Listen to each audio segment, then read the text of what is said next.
Hi my lovelies, it's Priscilla coming to you with a tutorial on these vintage altered paper clips. So basically it may look upside down when I change the video around, but that's what they look like. So I did 9, so I'm going to demonstrate with you and do the tutorial on how I created these. So what I'll do is I'll just leave these, I'll move them aside. Okay, I did 9.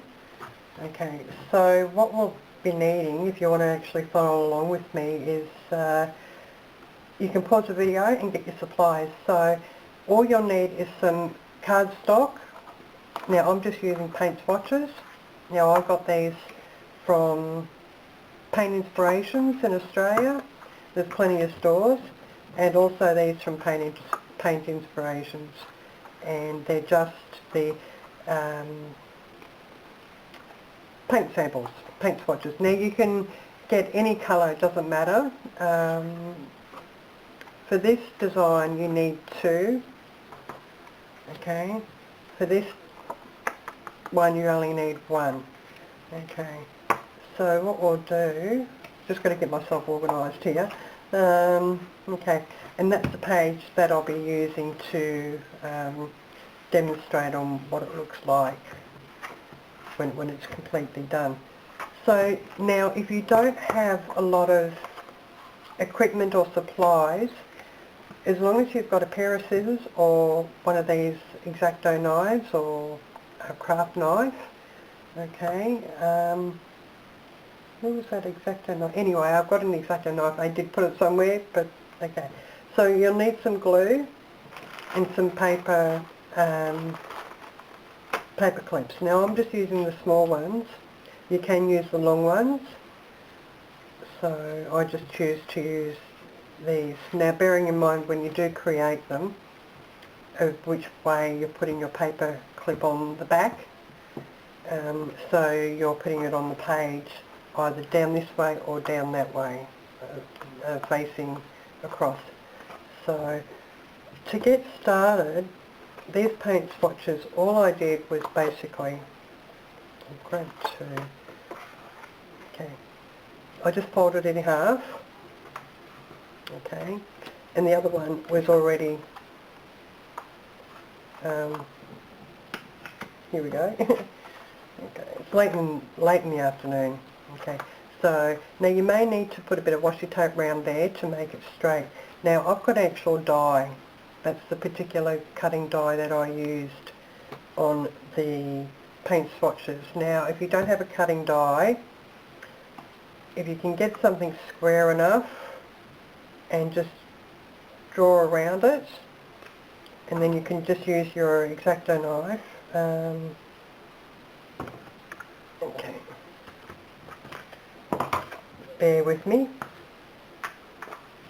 Okay, so you can just imagine, I should grab a pencil. I don't have a pencil on hand, but as I've seen previously on other craft videos, make sure I haven't got you just put an X in the middle, and it may not be sharp enough. Let's see. And just use your scissors to actually cut a square out. Now the square that you want the particular picture size to be, and then just cut around it, bearing in mind that is the result that you actually want. So all you'll be doing is just using your scissors or an X-Acto knife and cutting a square out. And then from that, okay, I'll show you. Okay, so this one is actually, you know how when people are all thumbs and fingers, well, tongue-tied, tongue-tied. Okay, so once you've actually created your square in there, then you've got your opportunity to then cut it down. Okay, so now I leave a wider base at the bottom if you want to put a note down, a little message, so it represents a picture slide. Okay. So we can put them aside. So there you go. So we're going to put this particular picture in there. Pretty stunning picture. So I've got the cutting die, so I'm just going to go ahead and use the cutting die. Okay. This is old and faithful and trusty. Okay. Now I don't use washi tape with it. I'll just straight so I just position it so I know sort of how much I want on the top. Okay, let's move that along. Okay. Excuse my fingers, I've been using alcohol sprays. Okay, we'll get that down. That'll do.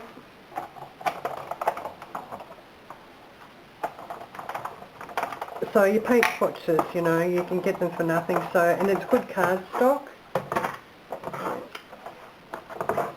I'll just move that out of the way.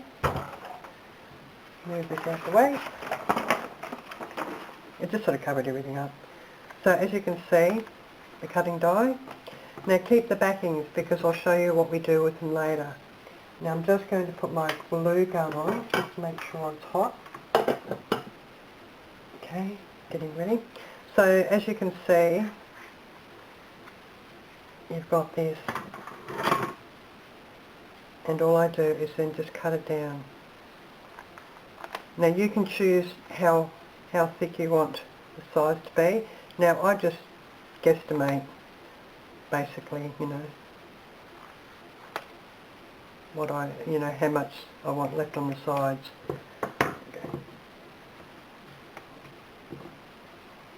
You know what's strange? Because it's probably around tea time, it is so eerily silent, even outside. There's no birds, there's no noise, there's no traffic, and there's sort of like a humming. Okay, so there you go. You've got that. And we don't need that anymore. Okay, so now the effect that I got from these is just coffee stain. So I'll make up a solution of just coffee and water. Now I'll demonstrate and I'll show you how I do it. Okay. I'll bring this one back. Okay. Where's the other ones I did? Where are you? Okay.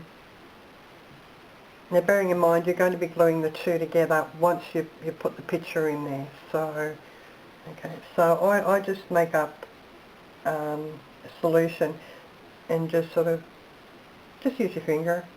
And, you know, it's not too bad. Now you can have it, you know, like let it dry and then do it again. And then I just let it sit like that and let it do its own thing. Now, if you've noticed on this particular one, there's a shiny area. That's because there was too much coffee just sort of soaking in one area, and it'd give it a bit of a shiny effect, but I'm not too worried about that, as you can see here. So we'll just put that over there to dry. And we may as well do this one. Now you can do both sides if you want, so. And the coffee mixture is great. I use it to stain timber and everything, you know, I use it to make my own timber stains. So, see that one there, you know, because it's sitting flat. I haven't used this particular paint swatch to use it, so we'll go and let this one dry. Now I did prepare one earlier. So it's to speed up the film timing. So there you go, you've got your coffee mix. Okay, so this is the one that I actually prepared earlier.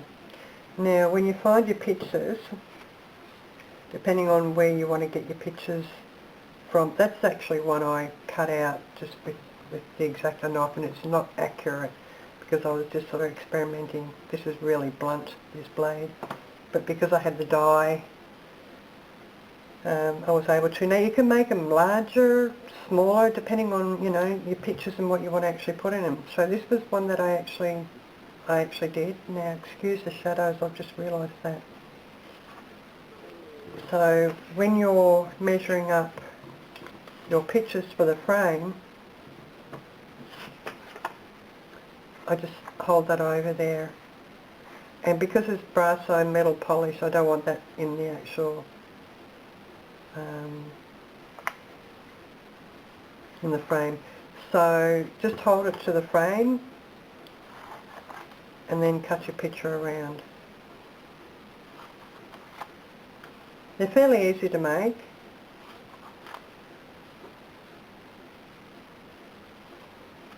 Yeah, because these are, they're really thick and they really weigh quite a bit. So, you know, they're just, but you can hear the noise of how heavy and chunky they are.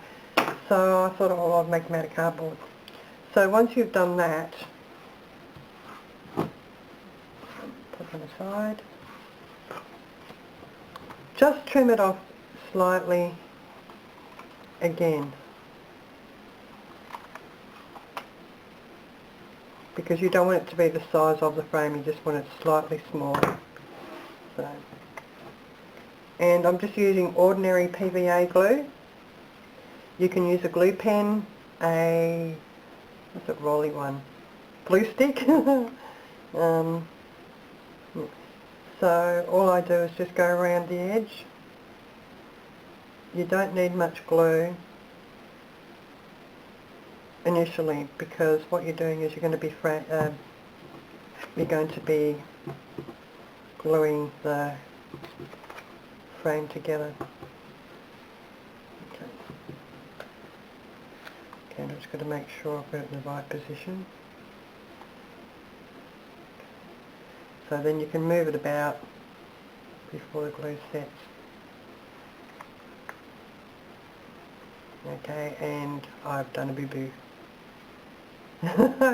Okay, no worries. I would have just, if I didn't worry about it, you know, if I wanted to worry about it, I would have just stained the other side. Okay. Now there was another trick too. To edge the frame, I just basically got a texter, which I don't have currently because I've just put them in thing, and I just went around the frame inside. I'll go and get a texter, just a moment.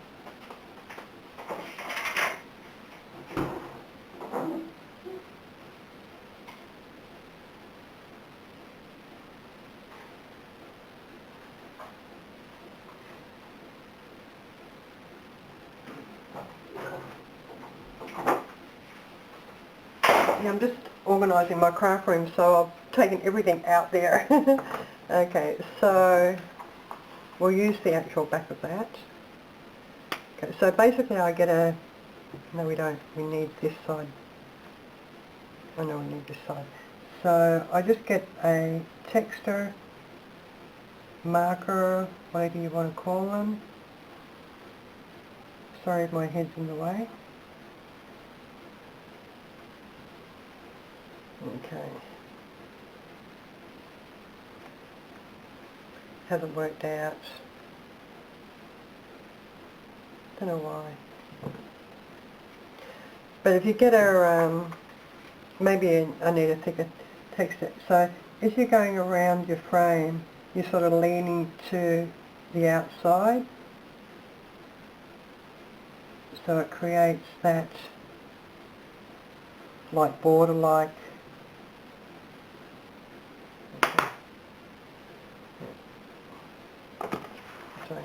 Yep. So you've got an actual border. So if you don't have any distressing inks, that's one easy way of actually creating a border. And when you're putting it on the picture, you can actually see the difference. It just sort of creates a better framework. Okay, let's see, we've got another photo. Okay. There we go. Gives you a better outline. Okay. So if you've just got a marker, these have been sitting around for a long time, so they're not really good to experiment with. So there you go, you've got your frame there, and because I had some glue on the side, not a really good demonstration at the moment. So, and then all you're doing is you're just gluing the sides down, the framework down. There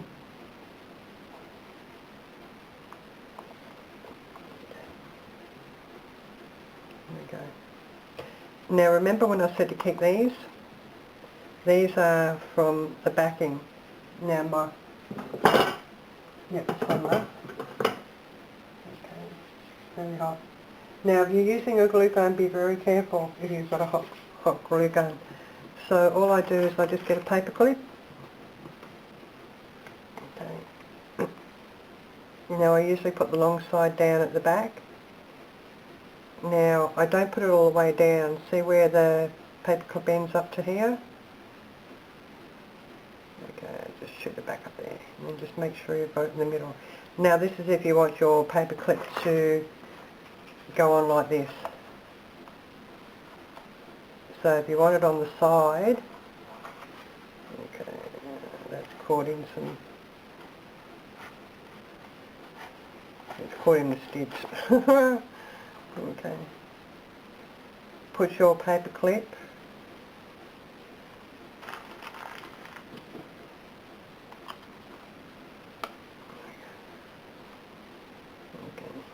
and glue it on this side. Okay. So all we do is we put the paper clip there and just make sure that it just reaches the top, and then all we're doing is just hot gluing. Now once you press it down, it doesn't have any bolts. Okay.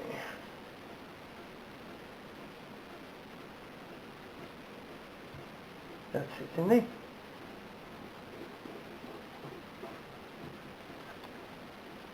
So then you've got a nice little vintage picture, and you can put it on your,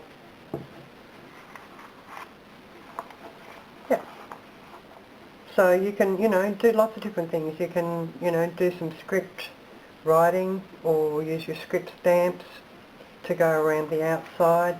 So if you were using different colour paint swatches and then copy dyeing them, and we'll just put it on here. Quite pretty. There you go. So that's how easy it is, it's a very easy method, if you're using the long paint swatches. So what you would be doing, is leave about, say, 6 or 7 mil, 6 mil, and then you're doing your pattern. Just do that. Oh, this one would have worked alright. Okay. I tend to keep a lot of my markers in various colours because I use to make distress inks. So see how that's actually created the border, and all I was wanting to do is show you basically this, and then just cut the same width on either side.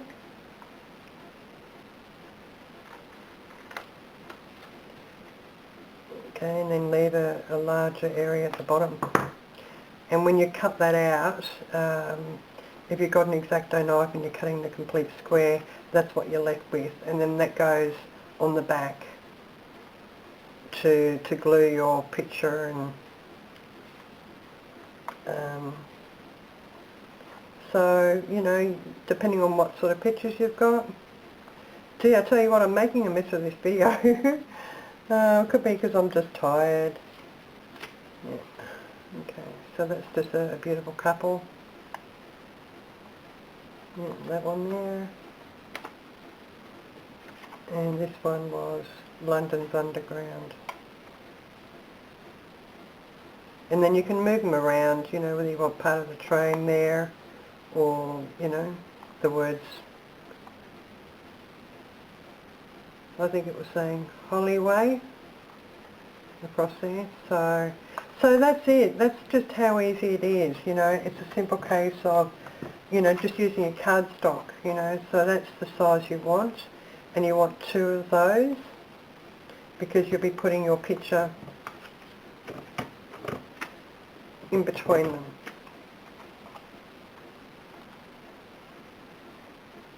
Because you want a bit of sturdiness, you know, for the backing.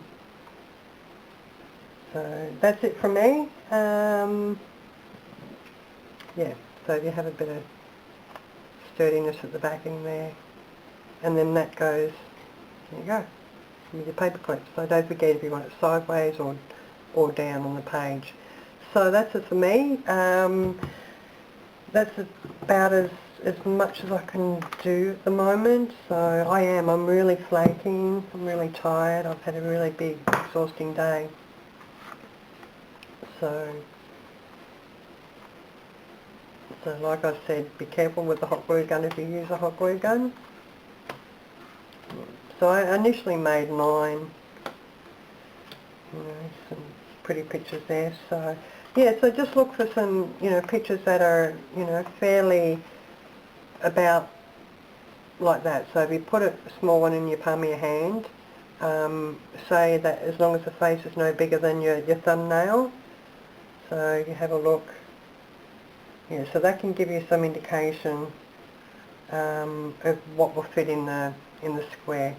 So no bigger than your thumbnail, and if you've got gigantic fingers and thumbs, nails, no bigger than your pinky. Alright, that's it for me. I thought I'd get this over and done with so I can actually put it up. And I've actually now hit 100 subbies. Yay! So there's a challenge going on, so why don't you pop over to my challenge and just comment and see whether you're willing to participate. You must be a subscriber also. So the details will be on that video. Until then, take care, stay safe, and God bless.